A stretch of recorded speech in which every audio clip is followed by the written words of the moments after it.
welcome back to my YouTube channel. Di video aku kali ini, aku mau jawab semua pertanyaan kalian tentang pramugari. So, di video ini adalah Q&A about flight attendant. Semoga kalian gak bosen ya sama video-video aku, dan semoga kalian tetap tonton video-video aku. Nah, karena kemarin-kemarin aku sering bahasnya tentang soal thrifting terus, jarang banget aku bahas tentang pramugari. Kali ini aku mau jawabin semuanya yang udah kalian tanyain di kolom komentar. Akan aku jawab di video ini. Oke, nggak usah berlama-lama lagi, langsung ke pertanyaan pertama aja. Di sini banyak banget yang nanyain soal ini.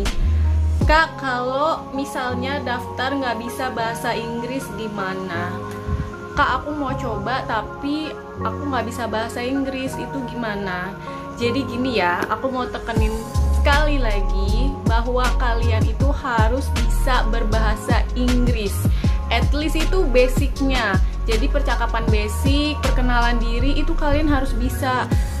Karena seperti di video aku yang sebelumnya, aku udah jelasin kenapa kalian harus bisa bahasa Inggris. Karena manual kita itu semuanya pakai bahasa Inggris. Jadi kalau kalian gak bisa bahasa Inggris, kalian harus belajar.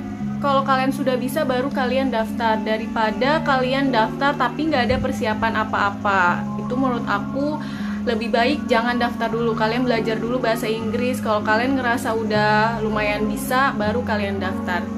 Jadi nggak ada yang nanya ini lagi ya, harus bisa bahasa Inggris apa enggak. Pasti jawaban aku itu harus. Oke, pertanyaan kedua masih berkaitan dengan bahasa Inggris juga. Jadi ada yang nanya, Kak, waktu tes wawancara itu kakak pakai bahasa Inggris atau bahasa Indonesia? Jadi pada saat kalian ikut rekrutmen, kan ada beberapa tahapan tuh. Terus ada user juga yang akan tanya kalian. Nah, kalau ini itu tergantung usernya mau nanya kalian pakai bahasa Inggris ataupun pakai bahasa Indonesia. Jadi kalau pas awal di tes wawancara performance itu biasanya user akan suruh kalian perkenalkan diri kalian pakai bahasa Inggris. Nah, kesananya ada beberapa yang nanya juga pakai bahasa Indo. Jadi jawabannya itu kalau kalian pakai ditanya pakai bahasa Indo, ya udah kalian jawab aja pakai bahasa Indo. Tapi kalau kalian disuruh jawab pakai bahasa Inggris, kalian jawab pakai bahasa Inggris. Dan biasanya yang ditanya pakai bahasa Inggris itu pada saat performance dan tahapan to hear, itu pasti pakai bahasa Inggris. Sisanya itu random, ada yang nanya pakai bahasa Inggris juga, ada yang nanya pakai bahasa Indonesia juga. Oke, next question masih berkaitan dengan bahasa Inggris juga. Ada yang nanya tutorial agar bisa cepet bahasa Inggris dong, Kak. Jadi sebenarnya bahasa Inggris aku pun nggak terlalu mahir banget, nggak terlalu lancar banget. Paling aku cuma bisa kasih tips ke kalian. Kalian tuh harus sering nonton film-film yang berbahasa Inggris. Tapi subtitlenya itu jangan kalian pakai bahasa Indonesia. Kalau bisa subtitlenya itu bahasa Inggris juga. Jadi kalian perlahan-lahan mengartikan kosakatanya. Walaupun kalau misalkan kalau nggak pakai subtitle itu kedengarannya agak susah, makanya kalian pakai subtitle yang bahasa Inggris. Jadi kalian bisa artiin. Terus kalau udah lancar, kalian baru tuh nggak usah pakai subtitle. Jadi kalian pelan-pelan mulai dengerin film yang berbahasa Inggris, lagu-lagu yang berbahasa Inggris, terus nonton konten-konten tentang yang pakai bahasa Inggris juga. Atau kan banyak tuh sekarang les gratis di YouTube, di Google itu banyak banget, di TikTok, Instagram itu banyak banget pembelajaran tentang bahasa Inggris. Kalian bisa belajar dari situ. Atau kalau kalian punya uang lebih, kalian bisa ikut les. Kan banyak tuh les-les bahasa Inggris. Mau kalian untuk speakingnya aja. Atau pertanyaan selanjutnya, Kak, kalau lulus training bisa langsung jadi pramugari? Jawabannya itu pasti bisa langsung jadi pramugari. Cuma setelah kalian lulus training, itu kan berarti kalian kan sudah dinyatakan valid ya. Tapi tinggal nunggu FAC kalian terbit aja. Jadi kalau udah lulus, dari DKPPU juga udah lulus, dari maskapai juga udah lulus, tinggal nunggu FAC kalian terbit aja, itu biasanya sekitar 1 bulanan. Kalau FAC kalian sudah terbit, sudah ada di tangan kalian nih, kalian udah ambil FAC kalian, ya udah tinggal nunggu jadwal dari maskapai aja. Biasanya itu nggak sampai seminggu jadwal kalian langsung rilis. Jadi ya sudah, kalian bisa terbang sebagai pramugari. Oke, next. Ini ada pertanyaan lagi. Kak, boleh nggak sih aku jadi pramugari Garuda Indonesia? Jawabannya boleh banget. Selama kalian memenuhi kualifikasi, selama kalian lulus training, selama kalian juga bisa melewati tahap-tahap training, pokoknya itu kalian boleh banget, siapapun mau jadi pramugari atau pramugara, yang penting kualifikasi kalian sesuai, kalian itu berkompeten gitu, kalian secara fisik juga fit, itu boleh banget, siapa aja bisa. Jadi jangan pernah ragu ya, kalau misalkan kalian ngerasa ragu, dicoba dulu aja. Kalian sudah belajar nih, terus kalian sudah punya persiapan, ya udah nggak usah ragu, kalian coba aja. Siapa tahu dengan kalian mencoba justru kalian berhasil. Oke, next question. Ada juga yang nanya, pengen coba ikut tes pramugari tapi muka aku banyak banget jerawatnya, terus juga banyak bekas luka juga. Guys, di sini aku mau tekenin karena banyak banget yang nanya di kolom komentar aku yang pada insecure. Jadikan rasa insecure kalian itu memicu diri kalian untuk menjadi lebih baik. Misalkan nih, yang tadi nanya sama aku, banyak bekas luka, banyak jerawat, kalian coba perawatan diri, jangan stuck di situ aja. Oke, aku tahu kalian sudah berusaha, tapi jangan pernah merasa insecure, karena kalau kalian makin gak pede, itu kayak istilahnya apa ya, kayak nutup kemungkinan dari diri kalian gitu loh. Jadi kayak sugesti diri kalian gak bisa. Jadi sugestiin diri kalian itu bisa, kalian bisa berubah, kalian bisa mencapai apa yang kalian inginkan. Jadi kalau kayak misalkan ada jerawatnya, itu kalian coba perawatan dulu, kalian pakai skincare ataupun ke dokter sesuai sama budget kalian atau sesuai sama kemampuan kalian. Jadi emang di pramugari atau di maskapai Garuda Indonesia itu tidak memperbolehkan pramugarinya itu berjerawat. Kalau misalkan jerawat yang cuma 1, 2, atau 3 biji itu masih it's okay, nggak apa-apa. Tapi kalau yang udah banyak banget emang tidak diperbolehkan. Yang ada kalian akan di grounded nanti. Kalau misalkan udah jadi pramugari ya, kalau misalkan masih ikut rekrutmen itu otomatis pasti kalian gak akan masuk. So, kalian perbaikin diri dulu, diri kalian, persiapkan semuanya dari segi kemampuan, dari fisik, kesehatan, semua harus kalian siapkan. Jangan merasa insecure, kalian motivasi diri kalian bahwa kalian bisa. Oke? Nah, untuk mengatasi kayak bekas luka atau misalkan kulit kalian kusam, aku punya solusinya guys. Jadi kalian udah pasti tahu ya body care aku selalu pakai Scarlett Whitening. Nah ini dia, apalagi Scarlett baru ngeluarin varian yang coffee. Guys, ini tuh untuk kalian yang pecinta kopi, ini wanginya bener-bener enak banget, kopi banget, seger. Apalagi kan dulu aku pernah jadi barista ya, aku suka banget sama kopi, aku suka banget kopi, apalagi segala macam parfum kopi, pengharum ruangan kopi, apalagi ini ada body care varian kopi. Ini aku aja udah make lumayan baru beberapa hari, saking sukanya sama wangi kopi. Apalagi ini enak banget, bener-bener enak, kalian wajib coba. Apalagi Scarlett kan lagi kerja sama Oppa Song Joong Ki ya. Untuk kalian yang suka sama drakor, kalian pasti tahu.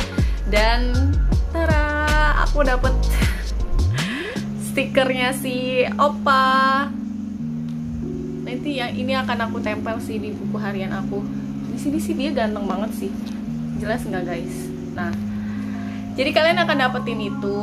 So, untuk kalian pecinta drakor, Oppa aja udah cobain produknya Scarlett, masa kalian belum sih? Langsung cus aja ya.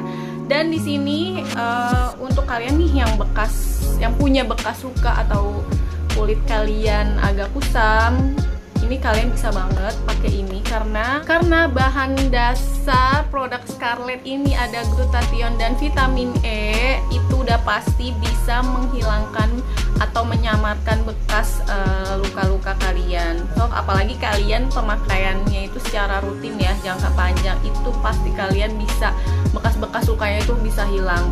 Nah, kalian bisa pakai dulu nih si body showernya ini. Dia kan mengandung buliran scrub yang halus banget. Itu bisa mengangkat sel-sel kulit mati kalian. Apalagi saat pakai tuh wanginya enak banget. Jadi bikin kalian tuh sering pengen mandi. Buat setelah kalian pakai si body showernya ini, kalian juga pakai si body scrubnya ini seminggu 2 kali. Nah, aku kasih lihat ya. Ini udah aku buka sedikit. Jadi yang varian kopi ini bentukannya kayak gini nih dalamnya. Dan wanginya itu, kalian tahu nggak sih kue-kue yang rasa kopi itu persis banget wanginya kayak gitu. Ini enak banget, kayak pengen aku makan aja rasanya, bukan aku pakai.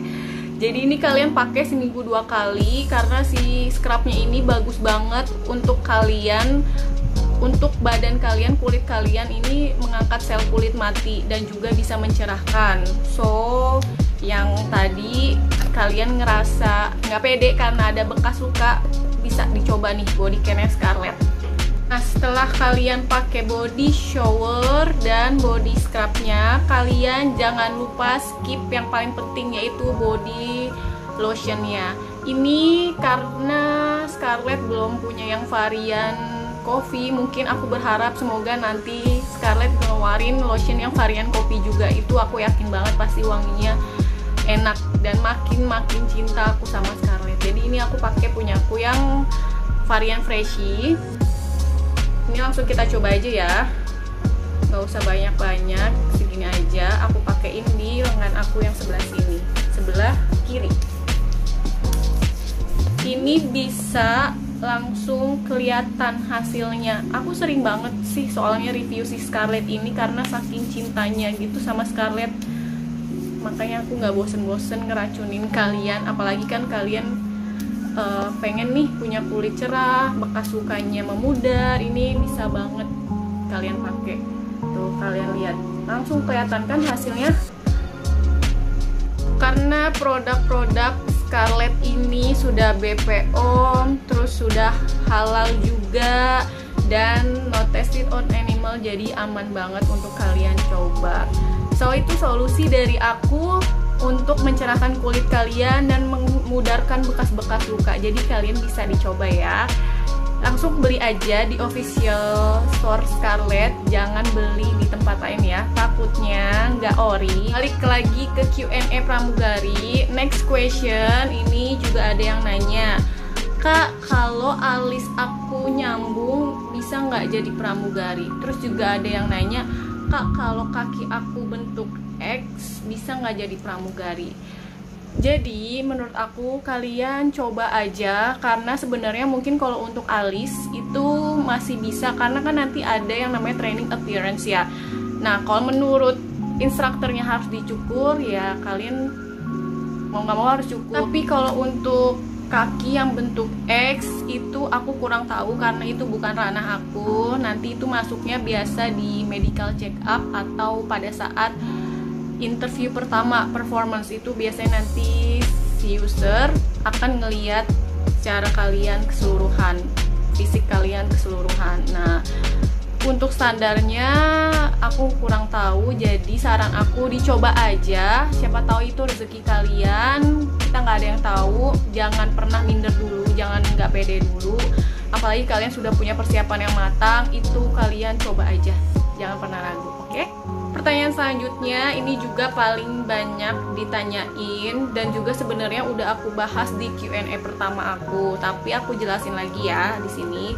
Pertanyaannya gini, Kak, izin bertanya, pramugari Garuda Indonesia bisa memakai hijab nggak? Kalau bisa, apakah pas training ada peraturan untuk melepas hijab atau tidak? Jadi jawabannya, aku jelasin lagi, kalau untuk di maskapai Garuda Indonesia itu belum bisa memakai hijab. Banyak teman-teman aku yang memakai hijab, tapi mau nggak mau pada saat training atau pada saat terbang itu kalian harus melepas hijab kalian. Mungkin kalau ini berat buat kalian ya udah nggak usah coba maskapai ini, karena masih ada maskapai lain yang membolehkan atau mengizinkan kalian menggunakan hijab kayak Sriwijaya atau Citylink. Itu ada beberapa pramugarinya yang menggunakan hijab. Jadi kalau untuk di Garuda Indonesia sendiri itu pada saat kalian on duty itu kalian tidak diperbolehkan menggunakan hijab, kecuali penerbangan ke Aceh. Itu pun hanya pada saat